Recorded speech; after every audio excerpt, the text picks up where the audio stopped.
క్రమశిక్షణ ఈ మాట వినగానే మనకు గుర్తొచ్చేదేంటి? గట్టి సంకల్పబలం, విల్ పవర్ కదా. కానీ నిజానికి అది అంతకంటే చాలా ఎక్కువ. అదొక నిర్మాణం, ఒక ఆర్కిటెక్చర్ లాంటిది. విజయం కోసం మనం జాగ్రత్తగా ఇటుక ఇటుక పేర్చి కట్టుకునే ఒక బలమైన నిర్మాణం.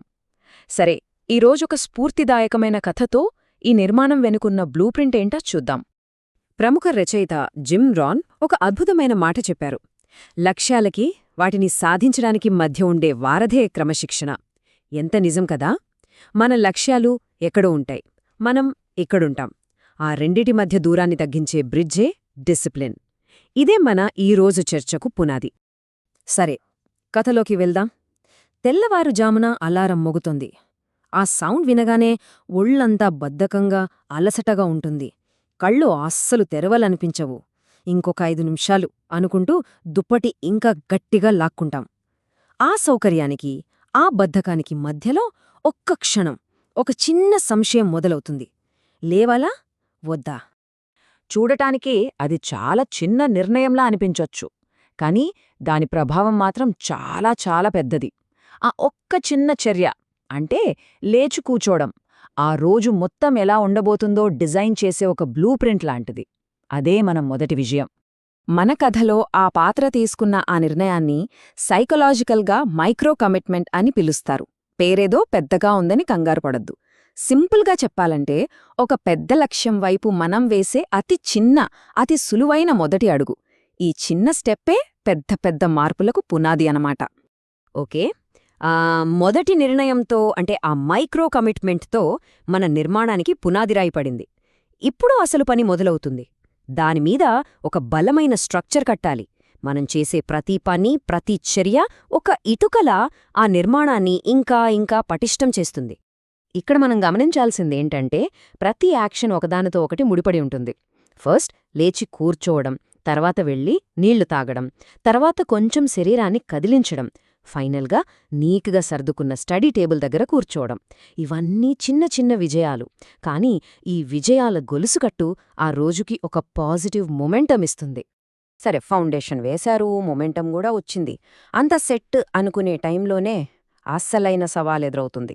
అదేంటంటే, ఏకాగ్రతకి, పరధ్యానానికి మధ్య జరిగే యుద్ధం. కరెక్ట్గా మనం పనిమీద దృష్టి పెడదామనుకుంటున్నప్పుడు స్మార్ట్ఫోన్ స్క్రీన్ వెలుగుతుంది. టంగ్ టొంగ్ నోటిఫికేషన్లు. అవి మనల్ని పిలుస్తాయి, రా, ఇక్కడ సులభమైన ఆనందం ఉంది అని. ఇప్పుడు అసలైన పరీక్ష. ఒకవైపు సౌకర్యం, మరోవైపు నిబద్ధత. దేన్నెంచుకుంటాం? ఇప్పుడు మన ముందు 2 దారులున్నాయి. ఒకటి పరధ్యానం వైపు తీసుకెళ్తుంది. అది చాలా సులభంగా, సౌకర్యంగా ఉంటుంది, కాని ఫలితం శూన్యం. ఇంకో దారి క్రమశిక్షణది. ఇది కష్టంగా ఉంటుంది, ప్రయత్నం అవసరం, కాని మన లక్ష్యానికి దగ్గర చేస్తుంది. ఎంపిక స్పష్టంగా ఉంది, కాని తీసుకోవడం అంత సులభం కాదు. కాని ఆ క్షణంలో ఒక నిర్ణయం తీసుకోబడింది. ఫోన్ని బోర్లించి పక్కన పెట్టేసి వెంటనే కష్టమైన పనిని ఎంచుకున్నారు, పుషప్స్. ఎందుకంటే క్రమశిక్షణ అంటేనే అది. సౌకర్యాన్ని కాదని ఎదుగుదలను ఎంచుకోవడమే. అద్భుతమైన ఒక మాట ఉంది: క్రమశిక్షణలో కలిగే నొప్పి నిరాశలో కలిగే నొప్పి కంటే చాలా తక్కువ. ఆ పుషప్స్ చేసేటప్పుడొచ్చే నొప్పి ఉంది చూశారా? అది కేవలం శారీరక శ్రమ కాదు, అది ఒక పెట్టుబడి. ఆ నొప్పి తాత్కాలికం, కాని ఆ తరువాత వచ్చే గర్వం, ఆ పురోగతి, అది శాశ్వతం. కాబట్టి క్రమశిక్షణ యొక్క ప్రతిఫలం ఏదో లాటరీ టికెట్లాగా ఒక్కసారిగా రాదు. అదొక పరివర్తన. కాలక్రమేణా మెల్లగా జరుగుతుంది. మనం రోజూ చేసే చిన్న చిన్న ప్రయత్నాలు కాంపౌండ్ అయ్యి ఒక పెద్ద మార్పును తీసుకొస్తాయి. ఆ పరివర్తన ప్రయాణం ఎలా ఉంటుందంటే, మొదటి రోజు చాలా కష్టంగా, ఒక పోరాటంలా ఉంటుంది. 1 వారం, 2 వారాలు గడిచేసరికి అది మెల్లగా ఒక దినచర్యగా మారుతుంది. నెల అయ్యేసరికి మనలో మార్పు స్పష్టంగా కనిపిస్తుంది. ఇక 3 నెలల తర్వాత అది కేవలం ఒక అలవాటు కాదు, మన గుర్తింపులో, మన వ్యక్తిత్వంలో ఒక భాగమైపోతుంది. ఇక కథ చివరికి వస్తే దృశ్యం మొత్తం మారిపోతుంది. అలారం మోగంగానే ఎలాంటి కష్టం లేకుండా లేవటం, చదివిన నోట్బుక్ని ఒక సంతృప్తితో, చిరునవ్వుతో మూసేయటం, సూర్యోదయంలో చాలా ఆత్మవిశ్వాసంతో నిలబడటం, ఇవన్నీ మనం కట్టుకున్న ఆ బలమైన నిర్మాణానికి దక్కిన విజయాలు. ఓకే, ఇప్పటివరకు చూసిన ఈ ప్రయాణాన్ని ఇప్పుడు మనం ఒక బ్లూ ప్రింట్ లాగా చూద్దాం. అంటే ఎవరైనా అనుసరించగలిగే ఒక ఫ్రేమ్వర్క్. ఇది కేవలం ఆ కథలోని పాత్రది కాదు, ఇది మనలో ఎవరికైనా వర్తించే ఒక నమూనా. మొత్తం ఈ విశ్లేషణలో మనం గుర్తుపెట్టుకోవాల్సిన కీలకమైన విషయం ఇదే. క్రమశిక్షణ అనేది గాల్లోంచి ఊడిపడేది కాదు. అదొక నైరూప్య లక్షణం కాదు.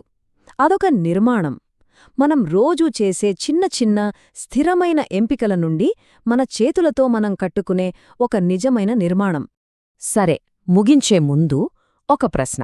మనమందరం మన క్రమశిక్షణ అనే భవనాన్ని కట్టాలనుకుంటే మన మొదటి ఇటుక ఏది? మన ప్రయాణాన్ని ప్రారంభించే ఆ ఒక్క చిన్న మైక్రో కమిట్మెంట్ ఏది? దీని గురించి ఆలోచించాలి.